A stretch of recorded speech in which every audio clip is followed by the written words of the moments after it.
സ്കൂളിലേക്ക് കുട്ടികളെ പറഞ്ഞയക്കുന്ന പോലെ തന്നെ പ്രധാനമാണ് സ്കൂൾ വിട്ടിട്ട് കുട്ടികൾ വരുമ്പോൾ സ്വീകരിക്കേണ്ടത്. നമ്മൾ പലപ്പോഴും പാരൻറ്റിങ്ങിൻ്റെ ഒരു പ്രധാനമായ ചില പാഠങ്ങൾ പഠിക്കേണ്ടതുണ്ട്. ഒരു ചൈനീസ് പഴമൊഴിയുണ്ട്, children are great imitators, so give them something great to imitate എന്ന് പറയുന്നൊരു പഴമൊഴി. കുട്ടികളെല്ലാ കാര്യവും അനുകരിക്കുകയാണ് ചെയ്യുന്നത്. അപ്പം നമ്മൾ കുട്ടികൾക്ക് അനുകരിക്കാൻ വേണ്ടി പലതരം ട്രെയിനിങ് കൊടുക്കേണ്ടതുണ്ട്. പ്രത്യേകിച്ച് ചെറിയ ക്ലാസ്സുകളിലേക്ക് സ്കൂൾ പറഞ്ഞേക്കുമ്പോൾ ആ ചെറുപ്രായത്തിൽ തന്നെ നമുക്ക് ട്രെയിനിങ് കൊടുത്തു കഴിഞ്ഞാൽ ഒരുപാട് കാര്യത്തിൽ പിന്നീട് കുട്ടികളുടെ പഠനമോ കുട്ടികളുടെ മറ്റ് ജീവിത രീതികളിലൊക്കെ നമുക്ക് വ്യത്യസ്തമായ രീതിയിൽ പ്രവർത്തിക്കാൻ പറ്റും. അപ്പോൾ സ്കൂൾ വിട്ട് വരുമ്പോൾ ഒരു കുട്ടി വീട്ടിലെത്തിയാൽ എന്തൊക്കെയാണ് ചെയ്യേണ്ടതെന്നൊരു റുട്ടീൻ ഉണ്ടായിരിക്കണം. ആ റുട്ടീനിലാണ് നമ്മൾ ആദ്യം പരിശീലനം കൊടുക്കേണ്ടത്. അപ്പോൾ ഒരു ശരിക്ക് കുട്ടി സ്കൂൾ വിട്ട് വരുമ്പോൾ അമ്മ സ്കൂൾ ബസ്സിൻ്റെ അടുത്തേക്ക് പോവുകയും കുട്ടിയുടെ ബാഗ് പോലെ തന്നെ അമ്മ ഒരു ബാഗിൽ കയ്യിൽ വെക്കുകയും ചെയ്യാം.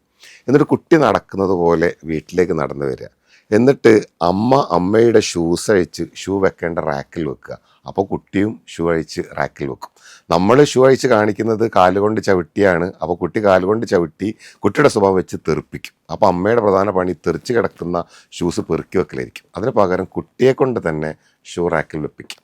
എന്നിട്ട് അമ്മയും കുട്ടിയും കൂടി വീടിനകത്തേക്ക് പോവുക. അമ്മയുടെ ഷോൾഡറിലുള്ള ബാഗ് ഊരി അമ്മയുടെ ഹൈറ്റിൽ ആ ബാഗിനെ വെക്കാൻ ഒരു സ്ഥലം വീട്ടിലുണ്ടായിരിക്കണം. ആ സ്ഥലത്ത് ബാഗ് വെക്കുക. കുട്ടിയും അതേപോലെ കുട്ടിക്ക് ബാഗ് വെക്കാനുള്ള സ്ഥലം കാണിച്ചു കൊടുക്കുക. അവിടെ കുട്ടി വെക്കുക. എന്നിട്ട് അമ്മയും കുട്ടിയും കൂടെ നേരെ മുറിയിൽ കയറി കുളിക്കാൻ പോവുക. കുളിച്ച് കഴിഞ്ഞ് വന്ന് പുതിയ വസ്ത്രം മാറി അടുക്കളയിൽ വന്ന് അമ്മയും കുട്ടിയും കൂടെ ഭക്ഷണം കഴിക്കുക. അമ്മയും കുട്ടിയും കൂടി വൈകുന്നേരത്തെ ടൈമിന് സ്പെൻഡ് ചെയ്യുക.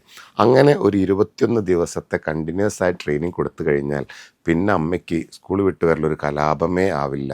പൊതുവേ ചൈനീസ് പാരൻറ്റിങ് പോലെയുള്ള പാരൻറ്റിങ് സ്റ്റൈലിൽ നിന്ന് നമുക്ക് ഏറ്റവും കൂടുതൽ സ്വീകരിക്കാൻ പറ്റിയ ഒരു രീതിയാണിത്. മാതൃകകളാണ് കുട്ടികൾ അനുകരിക്കേണ്ടത്. അതുകൊണ്ട് കുട്ടികൾക്ക് അനുകരിക്കാൻ പറ്റിയ മാതൃകകളായിട്ട് രക്ഷിതാക്കളും മാറുക.